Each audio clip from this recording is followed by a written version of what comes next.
Welcome to Radhika's kitchen. எனக்கு தேங்காய் போலி எப்படி செய்யுதுன்னு பார்க்கலாம் வாங்க. ஃபஸ்ட்டு மாவு பிசைஞ்சிக்கலாம். 150 ml தண்ணி ஊற்றிட்டு ஒரு சிட்டுக்கு உப்பு சேர்த்துட்டு உப்பு நல்லா கரைஞ்சிடணும் அந்த தண்ணியில். அதுக்கப்புறமா மைதா மாவு 1/4 kg சேர்த்துட்டு நல்லா கலந்துடணும். கையில் ஒட்டுற மாதிரி தான் இருக்கும் மாவு. இந்த தண்ணிக்கு மேலே அதிகமாக தண்ணி ஊற்றக்கூடாது. இந்த அளவு கரெக்டாக இருக்கும். இப்போ 50 ml எண்ணெய் ஊற்றிட்டு மாவு வந்து நல்லா அழுத்தம் கொடுத்து ஒரு 5 நிமிஷம் இந்த மாதிரி பிசையணும். பிசைஞ்சு முடிச்சுமே கையில் ஒட்டாமல் வருது பாருங்கள். இப்போ வந்து இன்னும் ஒரு 50 ml எண்ணெய் ஊற்றிட்டு ஒரு அரை மணி நேரம் அப்படியே விட்டுடலாம். இப்போ பூரணம் செஞ்சுக்கலாம். நம்ம 1/4 kg வெல்லம் எடுத்துருக்கேன். ஒரு 50 ml தண்ணி ஊற்றிட்டு அந்த வெல்லத்தை கரைய விட்டுடணும். இது எதுக்காக வந்து இப்படி செய்யுதுன்னா, வெல்லம் கரைஞ்சி பிறகு வடிகட்டி எடுத்துக்கணும். வெல்லத்தில் வந்து மண்ணுங்க அதிகமாக இருக்கும். அதனால் இப்படி வடிகட்டி எடுத்துகிட்டு செய்கிறப்போ சுத்தமாக இருக்கும். இது வடிகட்டிட்டு அந்த பாத்திரத்தை கழுவிட்டு அதுக்கப்புறமா இந்த வெல்லத்தை சேர்த்திக்கணும்.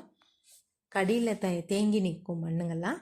ஒரு சிட்டுக்கு ஏலக்காய் தூள் சேர்த்துட்டு மீடியம் சைஸ் தேங்காய் வந்து துருவி எடுத்து வச்சுருக்கிறது அதையும் சேர்த்துட்டு அடுப்பை மீடியம் ஃப்ளேமில் வச்சுட்டு கைவிடாமல் கிளறி விட்டுட்டே இருக்கணும். இது கெட்டி ஆகிட்டே வரும். தண்ணியாக இருக்கிறது பாருங்கள், இப்போ கெட்டி ஆகிட்டே வருது. இது செய்கிறதுக்கு ஒரு 20 நிமிஷம் ஆகும். இந்த பூரணம் செய்கிறதுக்கு இப்போ இறக்கி வச்சிடலாம். அந்த எக்ஸ்ட்ரா இருக்க எண்ணெயை வந்து ஒரு பாத்திரத்துக்கு மாற்றிக்கலாம். தேங்காய் போலி சுடுறதுக்கு வந்து நம்ம எண்ணெய் தேவைப்படாது. இதுக்கப்புறமா வாழை இலையில எண்ணெய் தடவிட்டு எந்த சைஸ் வேணுமோ அந்த சைஸ் உருண்டை பிடிச்சிட்டு இந்த மாதிரி திரட்டிக்கணும். கையிலையும் எண்ணெய் தடவிக்கணும்.